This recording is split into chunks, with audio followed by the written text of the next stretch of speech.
Hey, and we are live. Welcome to Reading with Mo. I hope you guys are excited to talk about the best books that came out in 2022 because I know I am. If some of you are catching this on the replay, welcome. I have 10 books that I'm going to be showing you guys, my top 10 for 2022. I only had 10 5-star reads for 2022, so it worked out perfectly. I actually got the last one in the last, I don't know, 2 weeks of the year, so I was really happy about that. I really wanted to have at least 10 5-star reads, and just something about having that even number really just makes it more enjoyable, I guess. While I am talking to you guys about my favorite books of last year, go ahead and comment if you have a favorite book that you read in 2022. I don't have one that's necessarily like my top favorite of 2022, but I do have the 10. I'm not putting them exactly in the order that they're going to be in. And so let's see which one I will talk about first. And I'll also try to keep up with the chat as well with you guys. So the first book I'm going to share with you guys that was on my list is A Thousand Splendid Ships by Natalie Haynes. I have never really read a lot of I guess you would say Greek retellings. This was my first one. I just randomly picked it up and I ended up giving it a 5-star rating. I actually really love the audiobook for this one. So it's like a Trojan War retelling. Sorry if I don't know if it's gonna come through, but there's a lot of honking in the background right now. But yeah, so there's a Trojan War retelling told from the perspective of the women. So yes, this book is definitely sparking my interest in reading some more Greek retellings. I have another book by Natalie Haynes also on my shelves as well that I would like to get to within this year. I think that one's called Pandora's Jar. So this book I listened to, I think I mentioned on audiobook. I really love the audiobook, and I feel like I rarely give audiobooks 5-star ratings. It's not so much the audiobooks themselves, but I feel like it's my attention span and that I usually am not always paying 100% attention to what I'm listening to. But yeah, with this one, it was a 5-star audiobook, so a rare one for me, that's for sure. So anything else about this book? I can't tell you the specific characters and everything now because this book is one of the first ones I think I gave 5 stars to last year. But I know it was not in really chronological order. It's kind of reads like an anthology of different stories and stuff. It talks about war, politics, religion. The perspectives that we're reading from are from goddesses, warriors, people who are wives, mothers, daughters.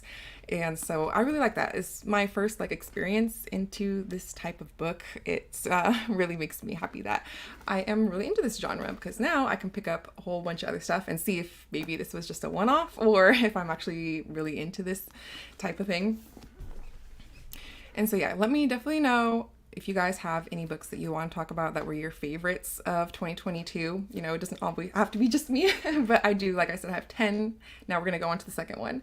So the second one is a chunky one. It is The Love Songs of W.E.B. Du Bois. This is by Honoré Fanon Jeffers. I received an art copy of this book, but I did not read it before it came out, unfortunately.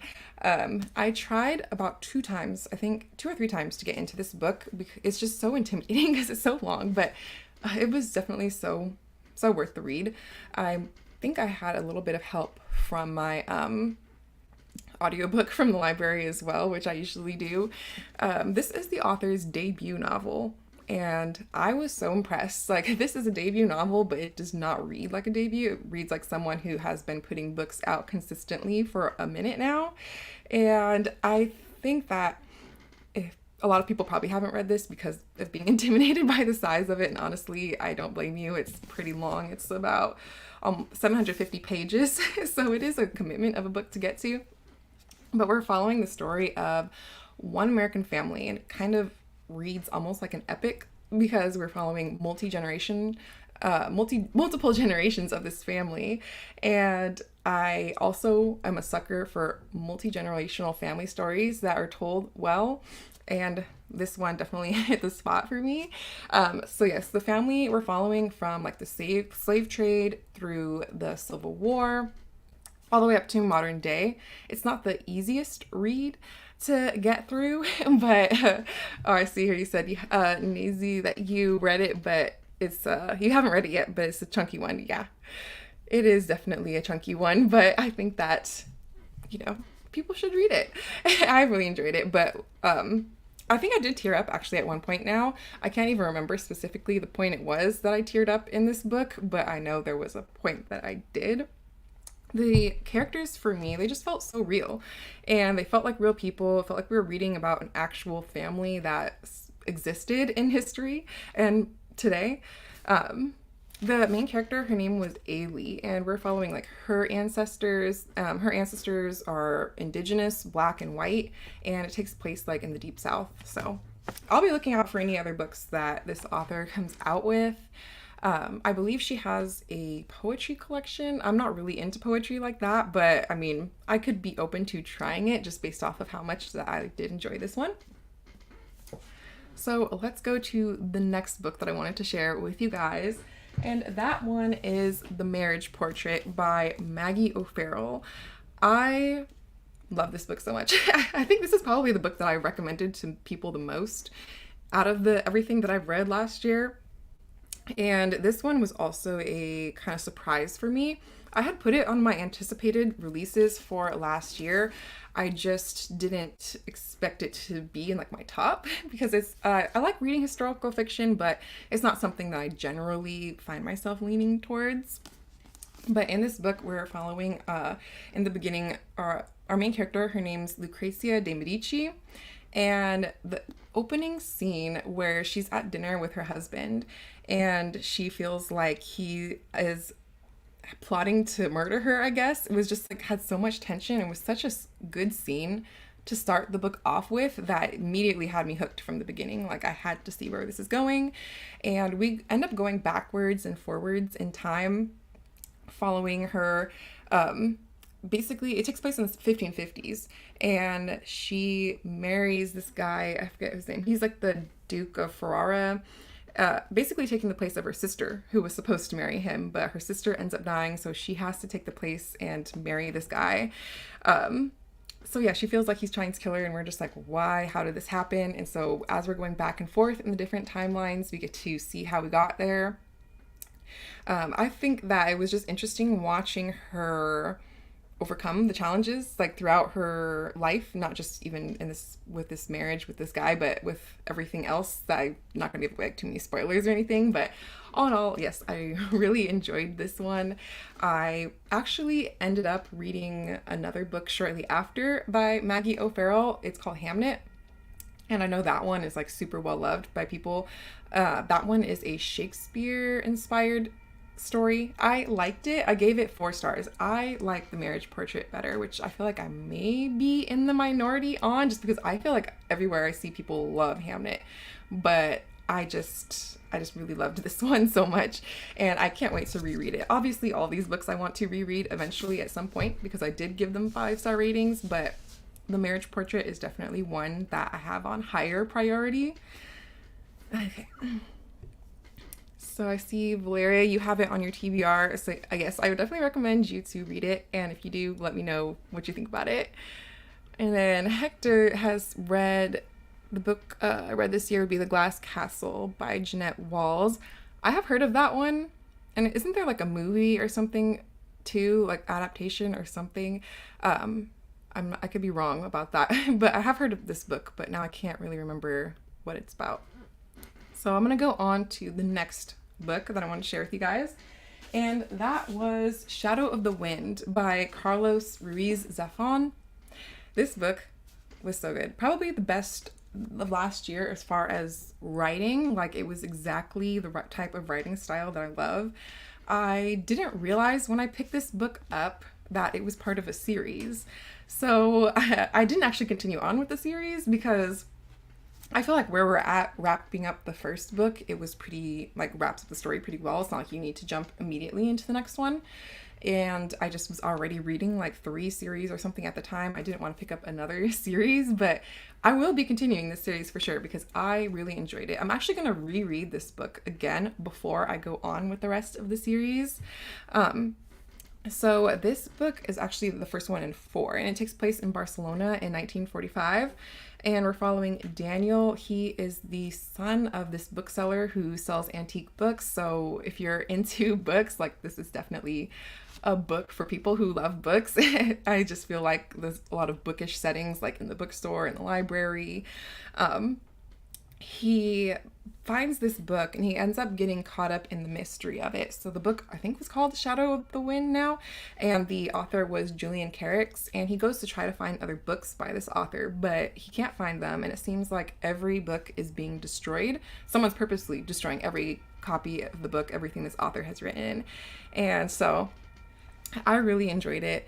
I think now when I eventually do go to Spain, I seen they have like a walking tour of places or like settings from this novel, and I definitely am going to do that. I don't know when I'm going to be in Spain, but you know, it's a bucket list thing whenever I eventually do make my way there.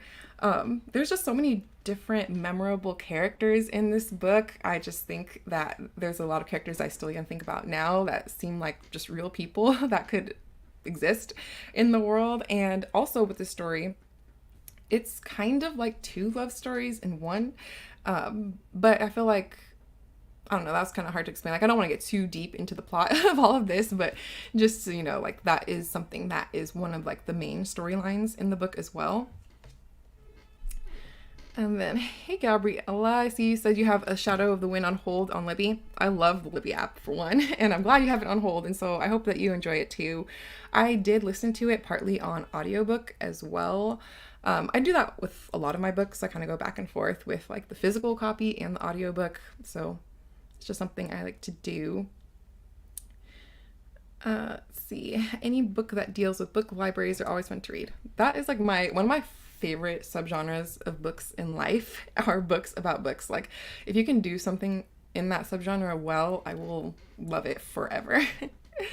Okay, so we can go on to the next book that I want to share with you guys. We are about to hit the halfway point, and that one is, let me grab it here, A Knight of the Seven Kingdoms by George R.R. Martin.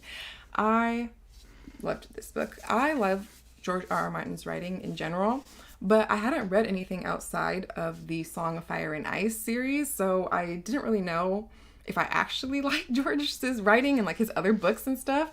But picking up this book, even though it's set in the same world as the rest of the series, it's still like its own thing, and I enjoyed it. It definitely made me not scared to pick up any other books by George in the future, which I already did after reading this. I picked up Fire and Blood as well, and now I'm just patiently waiting for the sequel, this one, which probably is gonna be a long time from now. I really love this edition. Before I get into the specifics on this book, it has illustrations, a lot of illustrations throughout. I forget how many different ones. I think there's like over 100 different illustrations throughout this book, and I love when books do that, and I feel like they are really done well. So this is actually a collection of 3 novellas, and they are prequels that take place, I forget exactly how far in advance in the rest of the series, but we're following our 2 characters, Dunk and Egg. They're like 2 of my favorite characters now, like of all time. I cannot wait to see them on TV when they eventually do adapt this book into a series. Like, I heard it's been optioned, but I mean, you never know until they actually release it if it's going to happen or not. But I really did enjoy this. So we're following Dunk, who is a hedge knight who just like goes around and offers his services to different houses, and I think he like enters different tournaments and stuff. But this is kind of just like a fun adventure story as we follow him, and eventually he meets up with Egg, who is his squire, and he's so cute. He's like 10 years old, And he's this like tiny little kid, and their relationship together is just so cute to read about and to see their adventures together, and you really grow to care for them so much. And I just feel like kind of almost reads like a kid's tale in a bit.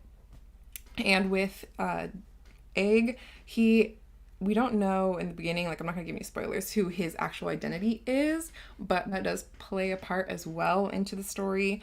For me, I didn't even realize this book was three novellas. I thought it was all one book. It really read seamlessly together, like it was all one cohesive story. I heard there's also like a graphic novel adaptation as well, but I have not read that one yet, so I can't really say whether that's good or not, but it's something I would be open to, trying out at some point in the future and seeing if I like it, because I do like graphic novels sometimes here and there, although they don't usually make it into my top favorite books for the year.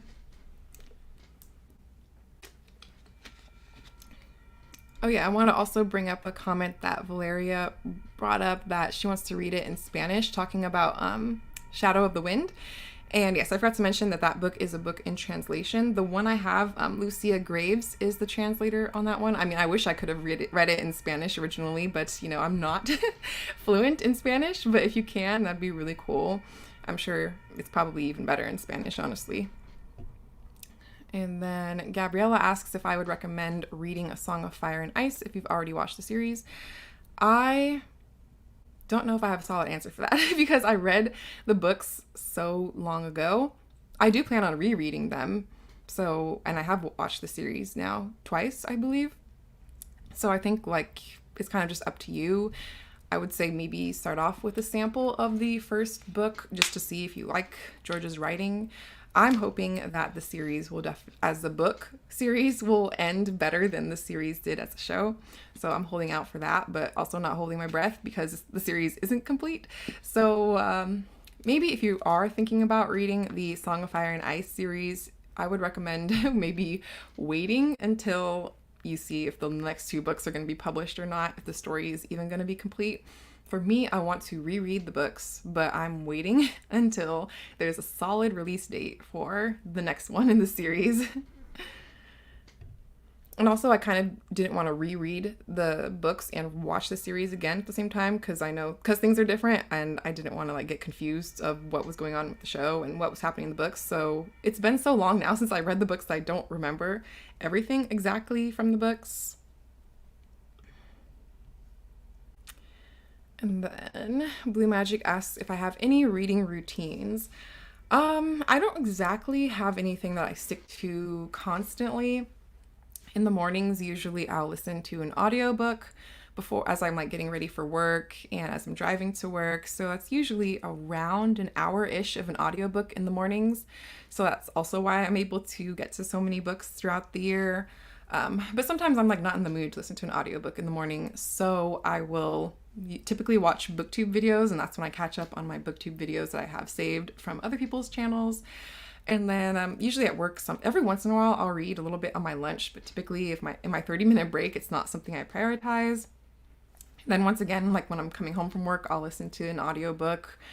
And then at night, I'm trying to get into more of a routine of reading before I go to sleep. But it just depends on the day. Like some days I try and I'll read like 2 pages and I'll fall asleep. I was really in a bad habit for a minute of trying to read before I went to sleep and immediately just falling asleep at mid-reading something. So yeah, those are kind of my routines. Like I said, there's some days I don't read at all. There's some days where I'll be dipping into like 5 different books. It's just kind of how my brain works, I guess. And Gabrielle also asks if I have any favorite booktubers that I follow.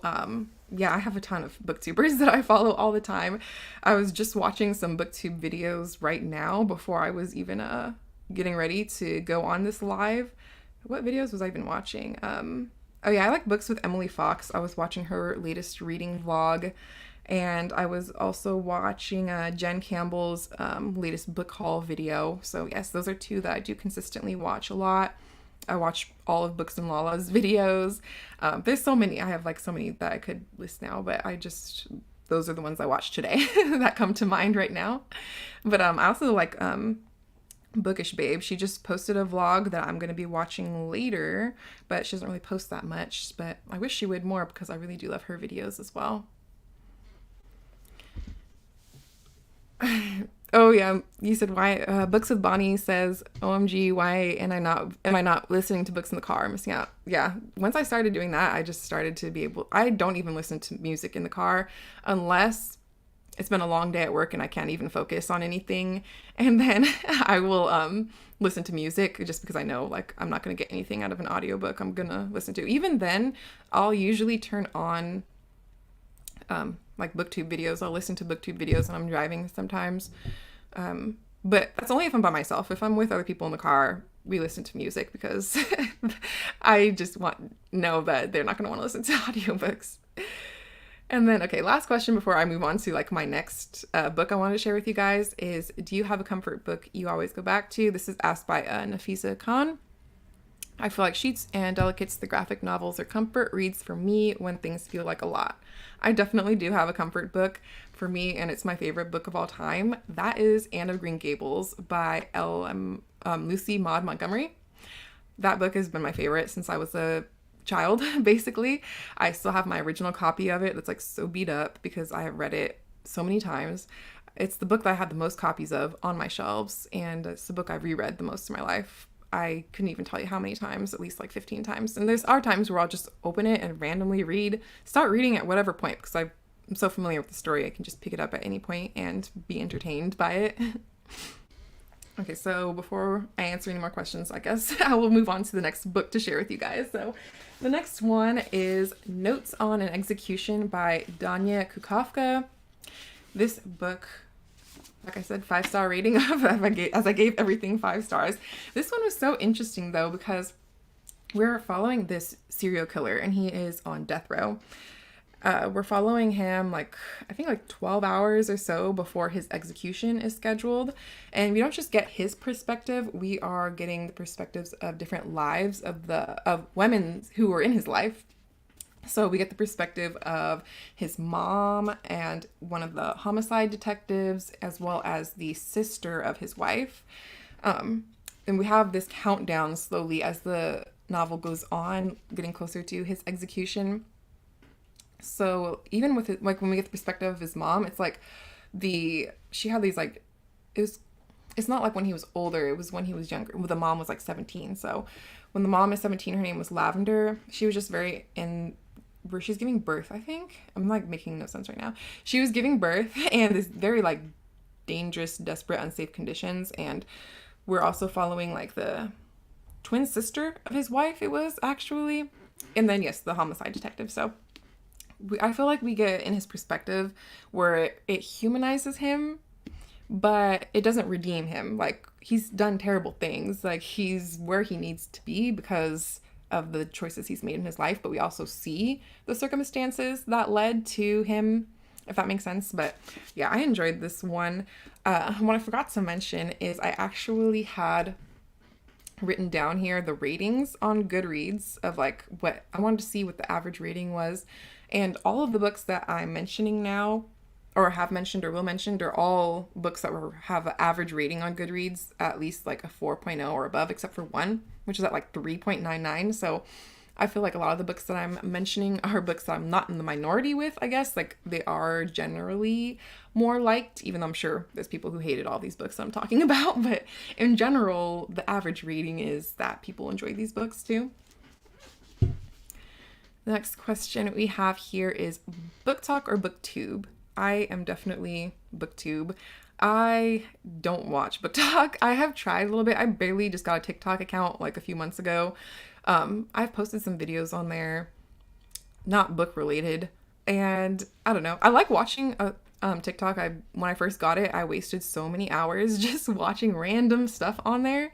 So I'm definitely not a TikTok hater, but I don't know, I guess when it comes to bookish content, I'm more so just still stuck on BookTube. And I guess sometimes I'll go on Bookstagram, like I have a Bookstagram account, but I don't really post on there consistently or like check out things on there consistently. I would say still like BookTube is my main platform that I post on and that I consume bookish content on. But maybe one day I can get into book talk. But I don't know. I just feel like I don't have the time, energy, or motivation to start learning how to make more bookish videos. Like, I am very much impressed by people who can keep up with that consistently, because I see a lot of them as reels on Instagram, and I've made some bookish reels on Instagram. Not anytime. I think I made one talking about like the top 10 books of the year, and that was so much work. I was like, I don't think I could do this consistently ever. And then another question we have here is, which is your favorite to get recommends? Same booktube, I would say, is my top place I go to get recommendations. Now I don't even really look so much for recommendations a lot, because I think on my Goodreads to read list isn't like 500 or more books. So I don't really need to add more books onto my wants to read list at this point. I need to actually take some off from there, because I'm probably never going to get to all of them. But you can never have too many recommendations, so I don't really mind it too bad. Another question we have here is, are you the only reader in your family? I felt a little left out for liking reading. My community didn't embrace it. I am the only reader in my family.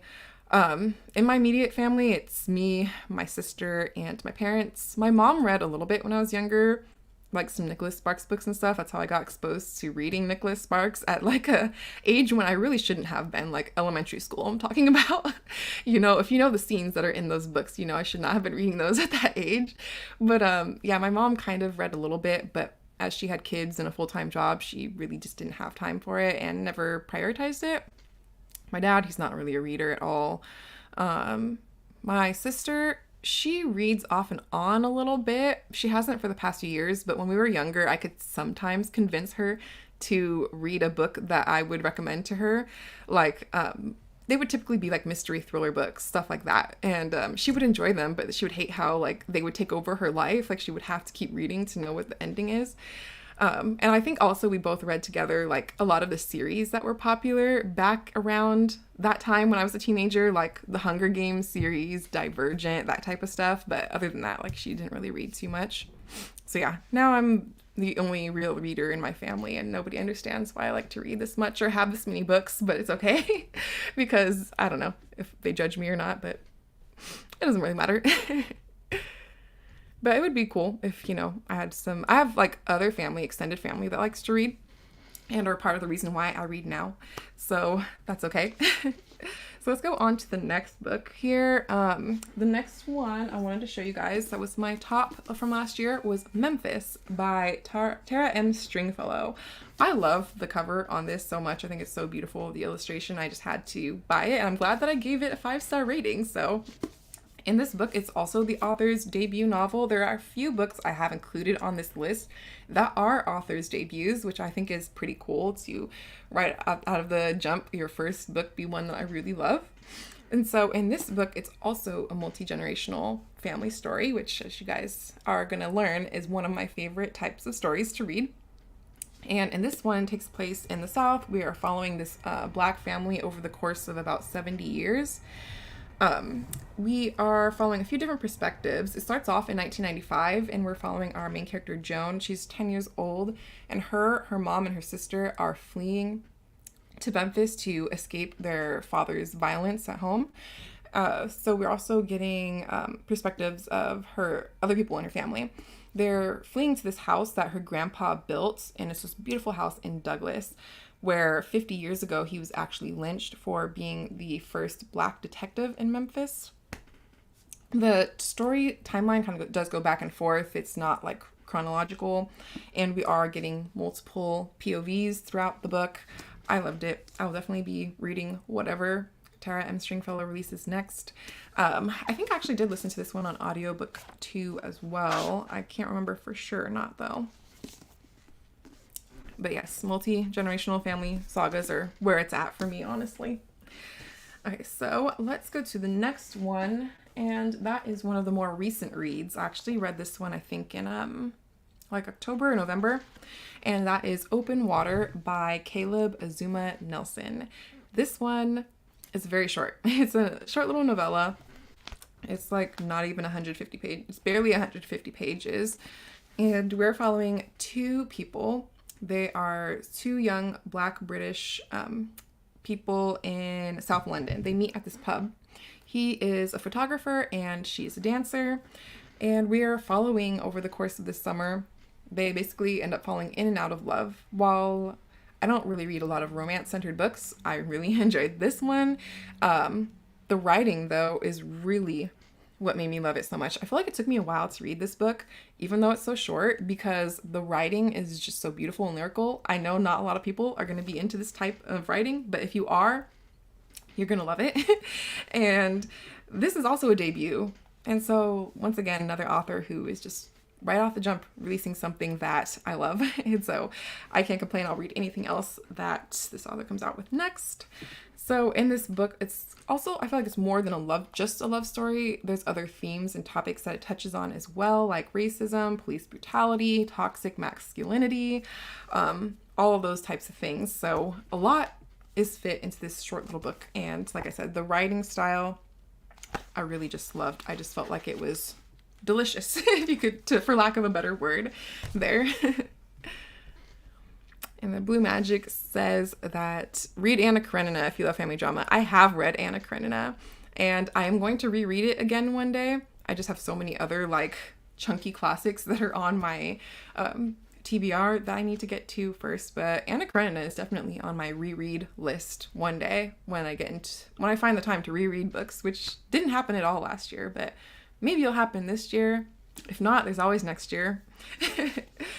Okay, so we're getting close to the end of all of the books I want to show you guys. There's two more left. So let's go with this one first. It's Recitatif by Toni Morrison. Technically, it's a short story, but it's published in a book, so I'm counting it as a book. And this book story is so quick to get through. It's like 20 pages or something, but it was so good. And as someone who loves Toni Morrison, I haven't read all of her books yet, but I have a lot of them on my shelves and I'm planning on getting to them eventually. This is her only short story collection not even collection. This is her only short story that she has ever published. I guess it was part of other short story collections like with other authors before, but this is the first time it's being published on its own.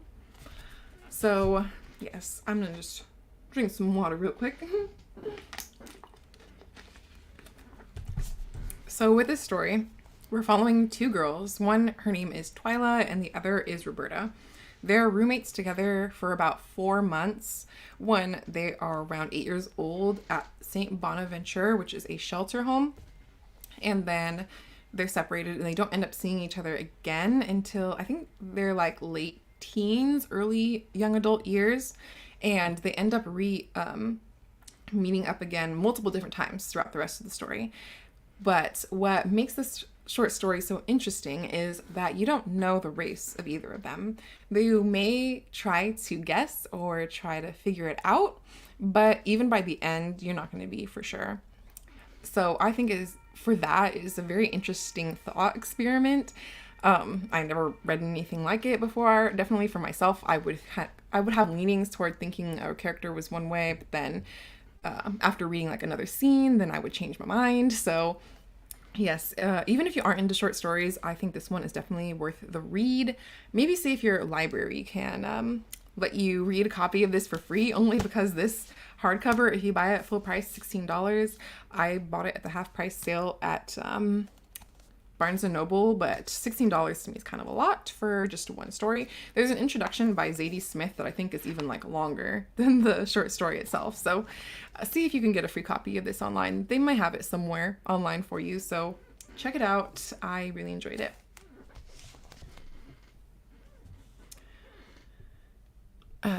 Let's see.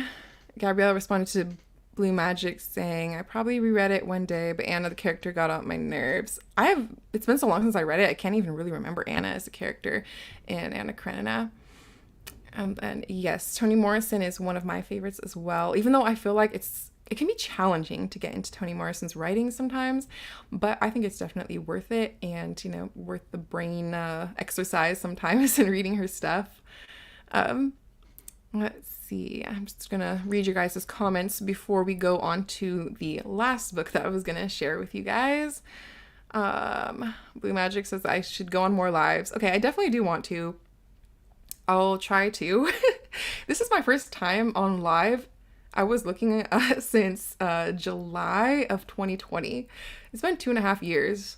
So I was definitely overdue. I don't know. I just get kind of nervous about it. And I don't know why. I'm weird about it sometimes. But I mean, it is fun. It's cool. I will definitely try to. It's one of my goals was this year for my channel was to start going on live more. So this is a good start. Okay, so let's go on to the next. Oh, thank you also was well lifted for the comments, for the compliment of saying I have a warm, reassuring personality and I can be a therapist. I could definitely not be a therapist. But what's funny is I feel like I am because at my job, I'm a hairstylist. So I'm basically listening to people's stuff all day, every day. And so I kind of am like a therapist in a way, as hairstylists generally are. So on to my last book that I wanted to share with you guys, and that is There by Tommy Orange. This is the last 5-star read from 2022 that I want to share with you guys. And this one is also the author's debut. So I feel like there were like 3 or 4 books on my top 10 for last year that were debut novels, which I think is pretty cool. And we'll see how things go for 2023. I wonder if it'll be similar or not. I'm kind of curious about that. But yes, in this book, it kind of reads as like a short story anthology. We follow the perspectives of 12 different characters, and they are all from Native communities. They're traveling to this big Oakland powwow, and they're all connected to one another in ways that they may or may not know.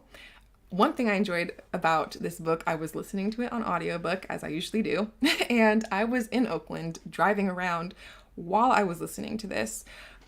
This was like, I think I read pretty early on last year.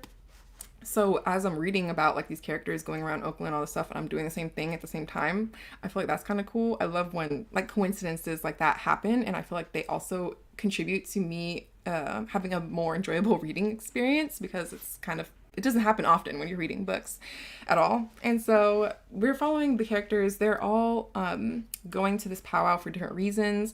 Some of them are trying to like reconnect with other people that are going to be there. Some of them are going to dance there. Some of them are going to like make money or record different stories from the Native communities there. So I definitely feel like this is one I should reread, because I just feel like once you get closer to the end, you kind of see more how people are connected. So I kind of want to go back to the beginning and reread from the beginnings, knowing what I know now at the end, if that makes sense. But yes, There was good. I don't think I read anything else by Tommy Orange. I don't even know. I think he's released something else since then, but I could not tell you for sure now. But those are all of the 10 books that I read last year that I gave 5 stars to. I wish there were more 5-star books, but I am kind of stingy when it comes to giving books 5-star ratings. Were there any books that you guys gave 5 stars? Because I don't know. I feel like for me, I'm just so stingy. I wish I wasn't. I give a lot of books like 4-star ratings and high 4-star ratings, but I don't know. I feel like maybe I put too much pressure on my 5-star reads. Like they have to be absolutely perfect, but I don't know. I guess I'll see. Hopefully this year I have more than 10. But it's also like a couple weeks into the year and I don't even have one 5-star read yet, but that's okay. I have read some good stuff so far. Like so far this year, my first reading week was really good. I read 3 4-star books that were all good. My second week was okay. They were like barely 3 stars. But as we're going into the 3rd week of the year, I think everything I'm reading right now is like would be at a 4-star rating. So it looks like a few of you also read There and enjoyed it as well. So that is cool. I don't know, like I said, if Tommy Orange has any other books. I need to look into that. Gabriella says that Passing was her first 5-star book of last year. I read Passing and I did enjoy that one too. I don't remember what I rated it now that I think about it. It was probably around a 4-star rating if I had to guess. And let's see. Nafisa read Life on Our Planet by David Attenborough. I don't think I've heard of that one, so I'll have to check it out. What's that about? Is it like a fiction book or nonfiction? The one thing too I've noticed is I don't really give nonfiction books very often 5-star ratings. I don't really know why. I never really thought about it either. I know it's not a huge part of my reading in general. Like, I think my nonfiction books are probably around like 15% of my reading. So it's also probably why I don't really give them as much 5-star ratings. But yeah, those were all 10.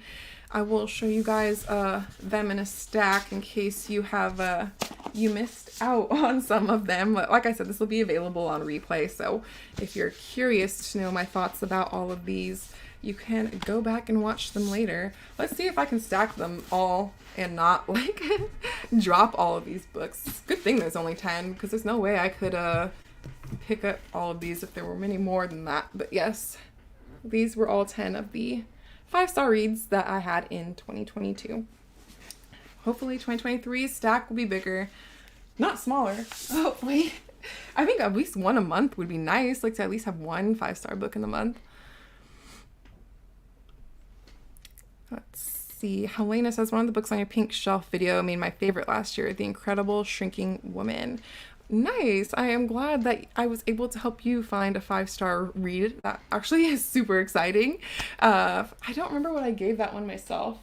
I think I gave that one like a 4-star rating. I remember it was good because I kept it on my shelves, so I had to have given it at least a 4-star rating.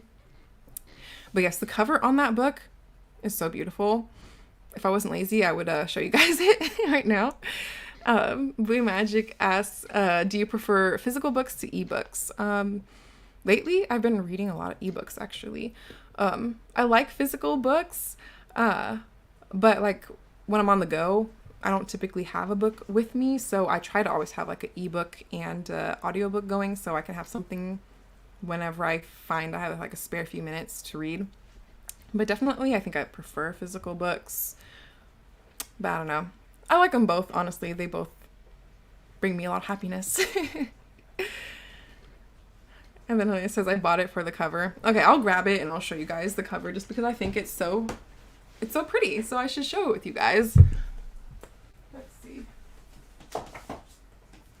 I don't know if there's any like rain ASMR going on right now, but it's super raining outside. Let's see. So yes, this is the cover for The Incredible Shrinking Woman. I honestly would like love this as a print, like to put on my wall or something. It's really cute. I don't know if it says who the illustrator on here was, but yeah, the cover art was by Kelly Gagan, and the cover design was by David. I'm not even gonna attempt to pronounce his last name. It's like Wojcikowski. But yes, the cover on that one is really beautiful. Okay, so that book that Nafisa had recommended was his first 5-star book, was Life on Our Planet. It's about him talking about our planet, the changes he's noticed since he was a young man, starting to make all nature documentaries. Okay, I haven't really read a lot of environmental books now I think about it. There's one book I included on my most anticipated for this year, and it was like a nature writing book, so I was kind of going to use that as my gateway to see if it's something I want to like read more of or not. That's funny. You said you had it as on your shelf as art. Yes, it's so pretty. I love the illustration on it. Okay, so those are all of the 10 books that I wanted to share with you guys. I think this is going to be wrapping it up here, but don't worry, I will definitely try to come on live again more in the future. I've never done reading sprints before, so let me know if you guys would be interested in that. I would be possibly open to trying it and seeing if I'm with it or not, but I don't know, scheduling a specific time when I'm going to read, I don't know, I could do it and then I might not feel like reading then. So we'll see. I will definitely go live again. I was thinking about next Sunday going live again and talking about the worst books of 2022. I haven't for sure just committed to it yet. If I do, it will show up in your guys' subscription boxes. I would just have to figure out what books I'm going to talk about. Like, should I talk about books that are like low rated, books that I just didn't finish? I don't know. So I just need to figure that out. So yeah, possibly next Sunday, exact same time, we'll be going live again, and I'll be sharing with you guys the books that I did not like that I read in 2022. And I really am more so curious to see what you guys thought were the worst books of last year. Yes, I see you. I see you, Sasha. Yes, do the worst books. Okay. Okay. Okay. We'll do it. I also feel bad because I don't want to be just like bashing on books, but it's not really what I do a lot on my channel of, but sometimes it has its place when a book has wasted your time. So that's it, I think, for today. You guys enjoy the rest of your Sundays. Thanks for joining me, and I'll look forward to chatting with you guys again soon in the future. Bye.